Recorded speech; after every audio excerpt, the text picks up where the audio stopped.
Greetings, Wardens, and welcome once again to another development update. I'm Kamikaze, lead developer behind Warden. In this video update, we wanted to show off all of the inclusive additions that we've now done to the HUD. As you can see here, the whole center crosshair, the center floating crosshair, with all the information that's now translated from the old clunky HUD that you might have witnessed in the demo. A lot of the information that was down from the bottom middle section has been translated over to where your kind of main focal point is, which is where your floating crosshair is. So as you can see here, I'll show you in specific detail all the latest additions. The first one is the speed indicator has now been fully integrated into the center crosshair. As you can see, me flying forward, you can see the horizontal bars, well, technically vertical bars, that are flying toward me in the center there, as well as I have some horizontal and vertical markers to show you how far or how fast you are going in whatever specific dimension relative to your ship. Right here you can see as I activate Newtonian physics, I can see myself drifting over to the right here, and I can counteract that force and, you know, go in the opposite direction. This was all a matter of additions for being able to actually really track yourself on how far and how fast you're actually traveling in three-dimensional space. If you're, you know, in turret mode, we have to set this up for relative to the camera still. As you can see here, it's actually still flying relative to the ship, so we'll switch that over to the camera as we set it up. But it was mainly for, as you're drifting, you can see when I'm drifting backwards, the markers are actually showing me how fast I'm actually flying in the opposite direction. And of course we've left in the space dust as well to really tell, you know, how far and how fast you're actually going.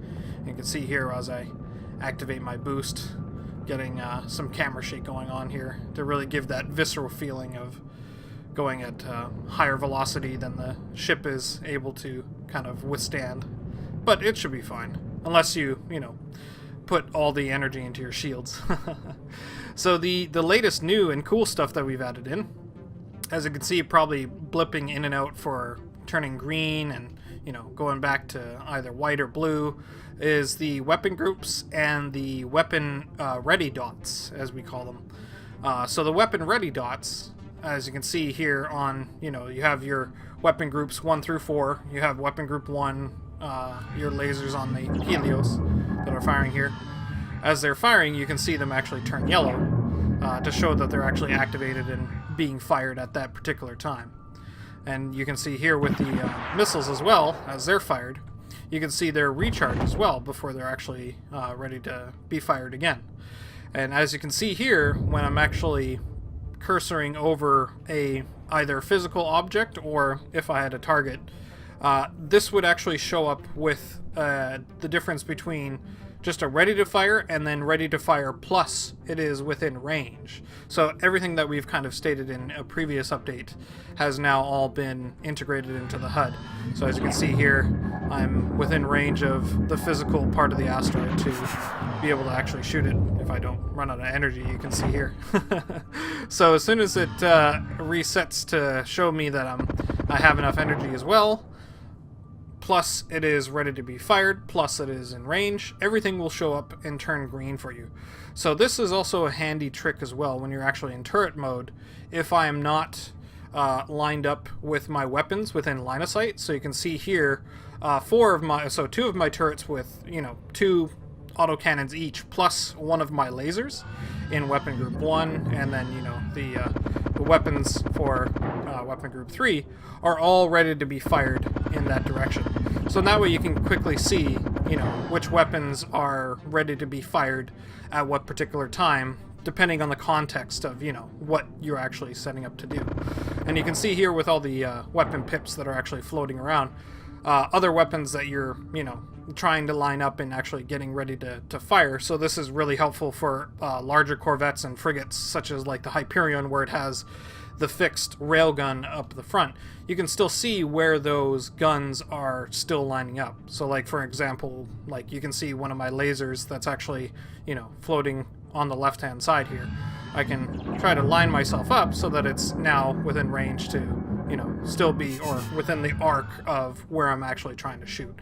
So all of those that we're now showing for all the different weapons, those have all been now all included into one centralized location. And it just makes it really easy without having to, look around your HUD completely. So everything's kind of all inclusive into one area. And as you can see here, as I'm playing with my throttle is also on the right-hand side, which is similar to the lower side that we had beforehand.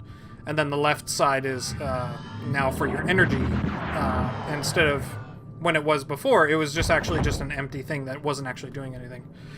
In the center middle there, for that particular arc, that is your health. And of course, well, in this demonstration, I don't actually have any enemies there, but it works just the same way as the old one, where as soon as you're getting damaged, then you will receive damage, and then the center health bar will actually shrink down toward the middle, just like it was before.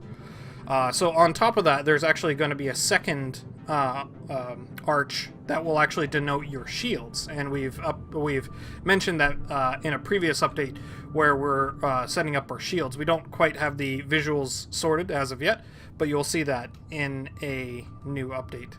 So I hope you enjoyed this update, and we will see you on the next one. Bye for now.